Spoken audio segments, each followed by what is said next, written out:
Welcome back to the Valuable Investor channel. I am Logan, your favorite former gold broker. In today's video, we're diving into the Consumer Price Index, also known as the CPI. It is an inflation report, and it's a crucial economic indicator that helps us understand the health of the economy. We'll discuss what the CPI is, how it's calculated, and why it's important for both policymakers and everyday consumers. So let's get started. The Consumer Price Index, or CPI, is a measure of the average change in the price of a basket of goods and services typically purchased by a household over time. It's used to track inflation, which is the rate at which the general level of prices for goods and services is rising, and subsequently, the purchasing power of currency is falling. In most countries, the CPI is calculated and published by a government agency, such as the Bureau of Labor Statistics in the United States. The CPI is a vital tool for economists, policymakers, and investors to gauge the overall health of an economy and make informed decisions. The CPI is calculated by tracking the prices of a representative sample of goods and services, known as the market basket. This basket includes items from various categories, such as food, housing, transportation, and healthcare. To calculate the CPI, the prices of these items are collected periodically, usually monthly or quarterly, from a variety of sources, including retail stores, service providers, and online platforms. The prices are then weighted based on their importance in the average household's budget, and the index is calculated by comparing the current prices to a base period.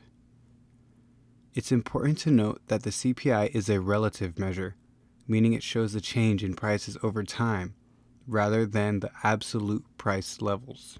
The CPI inflation report is crucial for several reasons. Central banks and governments use the CPI to set monetary and fiscal policies. For example, central banks may adjust interest rates to control inflation and maintain price stability. Companies use the CPI to make decisions about pricing, wage adjustments, and investment strategies. The CPI helps individuals understand how inflation affects their purchasing power and cost of living.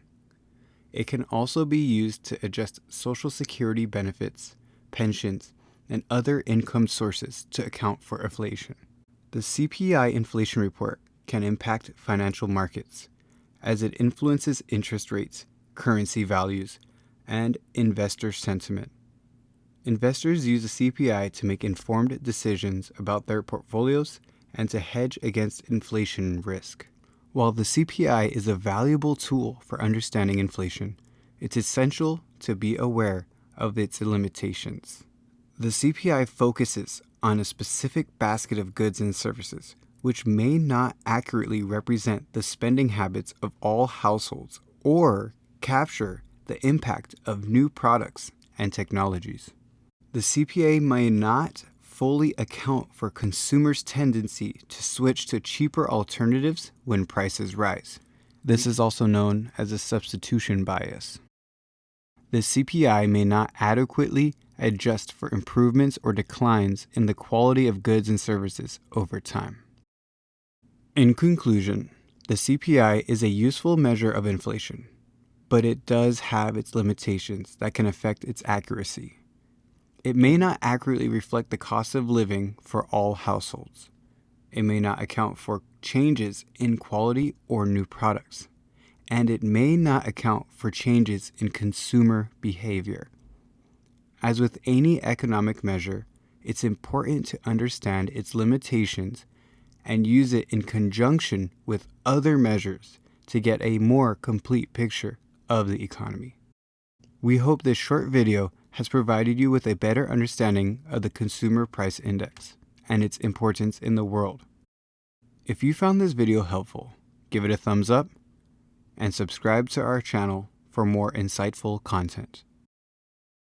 As always, we'd love to hear your thoughts in the comments below.